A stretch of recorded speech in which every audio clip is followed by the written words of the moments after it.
Fala galera, beleza? Aqui é o Thiago Rocha, professor de Geografia, e nesse vídeo nós iremos trabalhar sobre a formação e as principais características do Mercado Comum do Sul, o famoso Mercosul. Então, sem muita enrolação, vamos direto ao ponto. Dá uma olhada no slide aí, ó. Mercado Comum do Sul, nome aí do Mercosul. E o que acontece é o seguinte: o Mercosul é um bloco econômico que tem como finalidade facilitar as trocas comerciais entre os países membros. E como que você facilita essas trocas de mercadorias, trocas comerciais entre os membros do Mercosul? Eliminando ou diminuindo os impostos taxados sobre as mercadorias do bloco. Show de bola? Agora, o Mercosul, ele não foi criado da noite para o dia. E tem todo um processo de criação que a prova da ESA pode explorar. Então vamos lá, o Mercosul ele começa a ser criado em 1985. Não foi a criação oficial, mas foram os primeiros passos para essa criação. Em 1985, nós tivemos uma aproximação entre o Brasil e a Argentina. Na época, o presidente brasileiro era José Sarney e o presidente da Argentina, Raul Alfonso. Brasil e Argentina sempre foram grandes rivais econômicos aqui na América do Sul. O próprio livro do edital explora isso. Brasil e Argentina sempre disputaram a hegemonia econômica aqui da região, né? A liderança econômica da América do Sul. E aí, com isso, em determinados momentos, esses países acabaram se distanciando. A relação comercial entre eles não era uma relação comercial muito próxima. Só que em 1985 isso começa a mudar. Em 1985, através de uma reunião que ocorreu em Foz do Iguaçu, lá no Paraná, esses dois países buscaram uma aproximação, que ficou conhecido como a Declaração do Iguaçu. O objetivo dessa reunião em Foz do Iguaçu, entre o Brasil e a Argentina, era criar uma zona de livre comércio entre eles. Ou seja, eliminar os impostos taxados sobre as mercadorias entre os dois países. Eliminar ou diminuir as barreiras alfandegárias no interior desse bloco que seria criado entre Brasil e Argentina, beleza? A criação oficial do bloco, criado oficialmente o Mercosul, em 1991. Não confunda Declaração do Iguaçu com Tratado de Assunção. Declaração do Iguaçu foram os primeiros passos dados para a criação do bloco. Agora, Tratado de Assunção, uma reunião que ocorreu em Assunção em 1991, criou oficialmente o bloco e isso já caiu na prova da ESA, tá? O Mercosul ele foi criado oficialmente através do Tratado de Assunção em 1991. Na época, o presidente brasileiro, Fernando Collor. Com o Tratado de Assunção e a criação do Mercosul, passa a fazer parte também do bloco Paraguai e Uruguai. E ainda hoje é assim. São os membros plenos: Brasil, Paraguai, Argentina e Uruguai. Show de bola? Os quatro aí iniciaram o Mercosul lá em 1991 com o Tratado de Assunção. Cada ano, esses países se reúnem para debater novas medidas, melhorias para o bloco econômico. E em 1994, essa reunião foi em Ouro Preto, Minas Gerais. Essa reunião de Ouro Preto ficou conhecida como Protocolo de Ouro Preto. Algumas medidas foram criadas para serem colocadas em prática através do bloco. Show de bola? Uma dessas medidas foi a criação da Tarifa Externa Comum, ou União Aduaneira. A Tarifa Externa Comum, ou União Aduaneira, é uma característica muito forte do Mercosul, e é o seguinte: Tarifa Externa Comum é quando você coloca o mesmo imposto, todos os países do bloco, tá? Eles devem colocar o mesmo imposto sobre as mercadorias de fora do bloco. Ou seja, o Brasil vende muito ferro, é um grande exportador de ferro. Inclusive, vende ferro para a Argentina e para o Paraguai, dois países do Mercosul. Só que o Brasil não é o único país do mundo que vende ferro. Para não prejudicar a nossa relação comercial dentro do Mercosul, todos os países devem taxar a mesma barreira alfandegária sobre o ferro que vem de fora do bloco. Porque se todo mundo colocar um exemplo, 30% sobre o ferro que vem de fora do bloco, esse ferro chega aqui 30% mais caro. E como dentro do Mercosul você tem essa eliminação ou diminuição dos impostos, o nosso ferro ficaria muito mais barato para vender do que o ferro estrangeiro, criando aí uma facilidade a mais nessas trocas comerciais dentro do Mercosul. Então, o objetivo dessa união aduaneira é todos os países taxarem o mesmo imposto sobre as mercadorias de fora do bloco. Show de bola? Eu até coloquei aqui a definição. É uma tarifa de importação comum, todos os impostos, né, sendo taxados de forma igualitária pelos países, aplicada aos países de fora do bloco. E esse imposto, essa barreira alfandegária, ela é padronizada pelos países internos do Mercosul. Ou seja, todos os países do Mercosul taxando o mesmo imposto sobre as mercadorias de fora do bloco. Para essas mercadorias chegarem aqui mais caras, e aí meio que incentivando os membros do Mercosul a comercializarem entre si, já que essas mercadorias ficam mais baratas entre os membros do bloco. Show de bola? Agora, nós falamos que a união aduaneira do Mercosul é imperfeita. Por que imperfeito? O que acontece é que cada país taxa um imposto diferente sobre as mercadorias estrangeiras. Na verdade, era para todo mundo taxar o mesmo imposto, só que dependendo das relações bilaterais entre os países, em determinados momentos o Brasil taxa pouco imposto sobre uma mercadoria que vem de fora, enquanto a Argentina taxa muito imposto. Então, cada um taxa uma barreira alfandegária diferente. Por isso, nós falamos que a união aduaneira é imperfeita. Belezinha? Continuando aí, ó. Ainda em Ouro Preto, 1994, foi criada a estrutura institucional do Mercosul. O que é essa estrutura institucional? São órgãos de decisão, órgãos decisórios. São órgãos que são criados para debates, melhorias, o que pode ser feito para melhorar ainda mais essas relações comerciais dentro do Mercosul. Então, com o Ouro Preto, né, com esse protocolo de Ouro Preto e essa criação da estrutura institucional, foi criado o Conselho do Mercado Comum e a Comissão de Comércio do Mercosul, dois órgãos aí que, como eu disse, têm o objetivo de criar debates, melhorias para o Mercosul. Outra coisa, ó, eu vou chamar atenção para isso aqui porque eu já peguei algumas questões que são meio pegadinha. Tá vendo isso aqui, ó? Conselho do Mercado Comum. Mercado, fica muito atento a esse nome aqui, ó. Mercado Comum. Existem vários tipos de blocos econômicos, correto? Basicamente, nós temos esse aqui, ó, Zona de Livre Comércio e Mercado Comum. São dois blocos diferentes. Zona de Livre Comércio é quando você tem um bloco econômico estritamente comercial, ou seja, a eliminação dos impostos taxados sobre mercadorias de dentro do bloco, tá? Zona de livre comércio. Agora, mercado comum é quando você tem um bloco econômico muito mais avançado. Mercado comum é quando você tem, além dessa livre circulação de mercadorias, livre circulação de pessoas. Quando você tem uma mesma lei sendo aplicada a todos os países do bloco. No caso da União Europeia, você ainda tem a união monetária, com a moeda única. Então, o mercado comum é um bloco muito mais avançado do que uma zona de livre comércio. O Mercosul, o objetivo inicial do Mercosul era criar uma zona de livre comércio e não um mercado comum. E eu estou falando isso porque na hora da prova a pessoa pode pensar, ué, mas o nome oficial do Mercosul é Mercado Comum do Sul.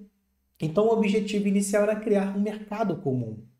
Ou então a pessoa vem aqui, ó, não, com a estrutura institucional foi criado o Conselho do Mercado Comum. Então, o objetivo era criar um mercado comum. Errado.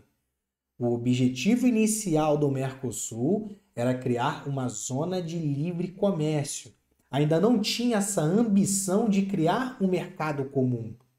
E ainda está em debate. O objetivo ainda é fortalecer essa zona de livre comércio. A gente ainda está nessa fase, uma zona de livre comércio, não é mercado comum. Então fica muito atento a isso. Uma outra característica importante do Mercosul é o famoso protocolo de Ushuaia. A prova da SpaceX cobrou isso recentemente, então a ESA pode cobrar também. O que é o protocolo de Ushuaia? Ushuaia é uma cidade, tá, que fica lá na Argentina, e em 1998 nós tivemos uma reunião lá. Em Ushuaia foi criado um protocolo que nada mais é do que uma cláusula democrática. Esse protocolo de Ushuaia nada mais é do que uma cláusula democrática do Mercosul. Ou seja, dentro do Mercosul fica proibido o país passar por algum golpe. Se de repente algum membro do Mercosul sofrer um golpe, uma queda de poder, automaticamente esse país precisa ser afastado do Mercosul. Daí, cláusula democrática. Todos os países precisam ser democráticos, beleza? A população precisa eleger o seu representante, o seu presidente. Caso algum país tome um golpe, esse país é expulso automaticamente do Mercosul. Com base nisso, com base nesse protocolo de Ushuaia, 2 países já foram expulsos, afastados do Mercosul. O caso mais emblemático é o caso da Venezuela, que ainda está afastado. Mas o Paraguai também foi afastado do Mercosul com base nesse protocolo. A gente vai falar sobre isso. O Paraguai volta 1 ano depois. O Paraguai atualmente faz parte do Mercosul, mas a Venezuela não. Os dois aí afastados com base nesse protocolo, tá? Então é uma cláusula democrática. Novamente, caso passe por algum golpe, esse país precisa ser afastado do bloco. Agora, as principais características, né, do Mercosul. O Brasil é o país mais rico economicamente do bloco, tá? É o país que tem maior poder econômico dentro do Mercosul. Com a criação dessa zona de livre comércio, com a criação do Mercosul, as exportações entre os membros do bloco, exportações intra-bloco, dentro do bloco, cresceram mais de 10 vezes ao longo das últimas 2 décadas. Antes do Mercosul, as relações comerciais eram mais dificultadas por conta desses impostos que eram taxados. Com o Mercosul e a eliminação ou diminuição da barreira alfandegária, essas exportações dentro do bloco passaram a aumentar. O Brasil é o principal parceiro comercial da Argentina dentro do Mercosul. Toma cuidado com isso, tá? Olha só. A China é o nosso principal parceiro comercial, tanto do Brasil quanto da Argentina, e o próprio livro do edital fala sobre isso. A China atualmente é o nosso principal parceiro comercial. Agora, dentro do Mercosul, o nosso principal parceiro dentro do bloco é a Argentina, beleza? 73% das exportações brasileiras dentro do Mercosul vão diretamente para a Argentina. A criação do Mercosul também teve como propósito a atração de investimentos estrangeiros. Por quê? Com a criação do bloco, os países do Mercosul eles acabam enriquecendo economicamente falando, né? Por conta dessas facilidades que foram criadas para trocas de mercadorias, vendas de mercadorias. Então, os países passaram a crescer economicamente, o que ficou atrativo para os investimentos estrangeiros. Países começaram a ver o Mercosul como uma grande capacidade de venda, um grande mercado consumidor. Então, passaram a receber investimentos estrangeiros também. Já era um dos objetivos, tá? A criação do Mercosul. Nós passamos por alguns problemas, tá? Durante a consolidação do bloco. O bloco ainda não está totalmente consolidado, ainda está em processo de formação. Mas nós tivemos alguns problemas, estou começando a ficar rouco, não sei se vocês estão percebendo aí. Mas nós tivemos alguns problemas durante a criação do bloco. Um dos problemas foi a desvalorização do real em 1999. A nossa moeda, o real, ficou desvalorizado no final da década de 90. Com isso, as mercadorias brasileiras ficaram mais baratas, né? Com a nossa moeda desvalorizada, o Brasil bombardeou a Argentina de produtos industrializados, já que com a moeda da Argentina eles conseguiam comprar mais produtos brasileiros. Os nossos produtos ficaram mais baratos. Isso foi um problema, por quê? A indústria da Argentina, ela precisou se defender. Com a chegada desses produtos brasileiros na Argentina e a chegada em massa de produtos brasileiros, a Argentina precisou aumentar a barreira alfandegária sobre produtos brasileiros. Precisou aumentar os impostos sobre nossos produtos para defender a sua indústria. Com isso, acabou estremecendo um pouco as relações comerciais entre os dois países. Além disso, no início dos anos 2000, a Argentina passou por uma crise econômica, isso é até citado no livro do edital.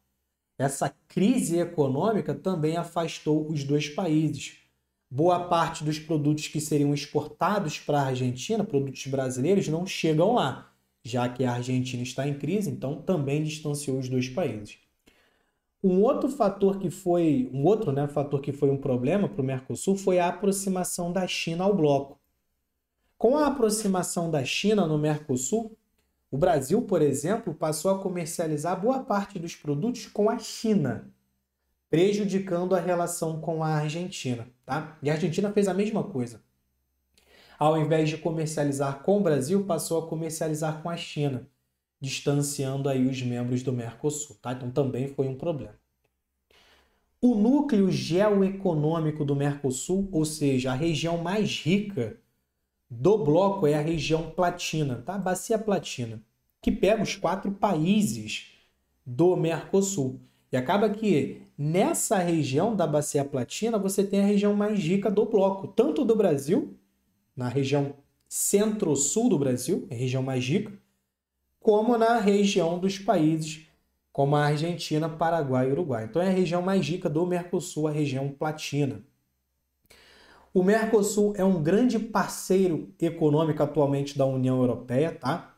A União Europeia vem diminuindo os impostos taxados sobre mercadorias do Mercosul e o Mercosul vem fazendo a mesma coisa sobre mercadorias europeias. Então isso aumenta as trocas comerciais entre os dois blocos econômicos, o que acaba sendo um problema, inclusive, para os Estados Unidos.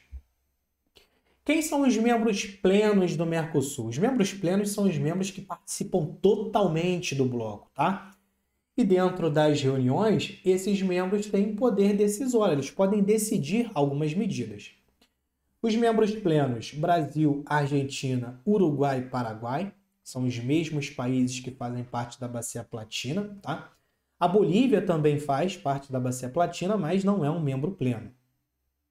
Os membros associados. Membros associados são membros que estão tentando se tornar membros plenos. Os membros associados, eles já participam do Mercosul, tá? De determinada forma, já participam das facilidades criadas pelo Mercosul com a diminuição dos impostos sobre suas mercadorias, mas não podem participar totalmente do bloco. Algumas decisões são tomadas apenas pelos membros plenos.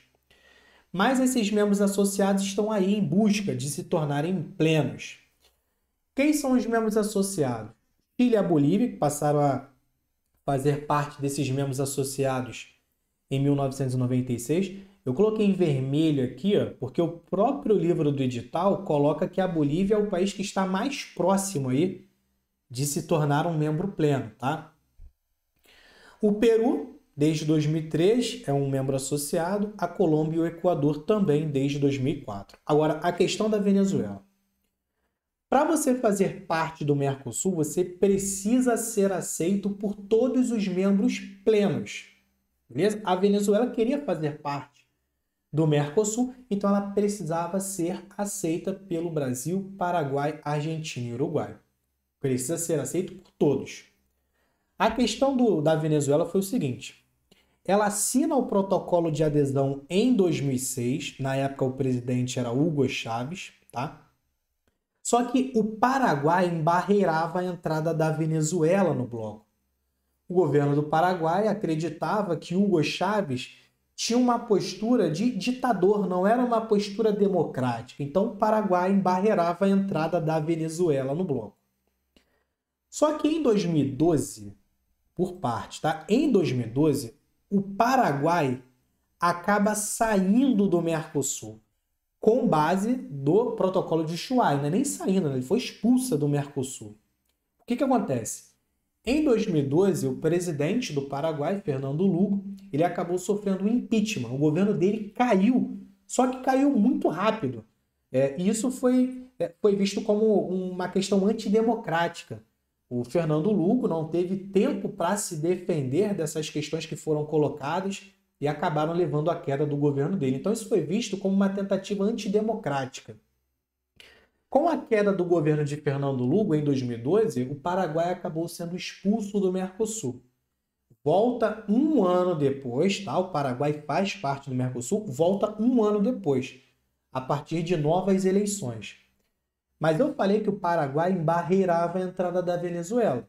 Agora, com a queda do Paraguai, com o Paraguai não fazendo mais parte do Mercosul, automaticamente eles buscaram ali rapidamente, na verdade, colocar a Venezuela no bloco. E foi o que aconteceu. Com a queda do Paraguai, a Venezuela passou a fazer parte do Mercosul, como um membro pleno, inclusive, tá? Só que aí a Venezuela ela acaba sendo expulsa em 2017 por conta do governo de Nicolás Maduro. Nicolás Maduro, principalmente o Paraguai, né, falava sobre isso.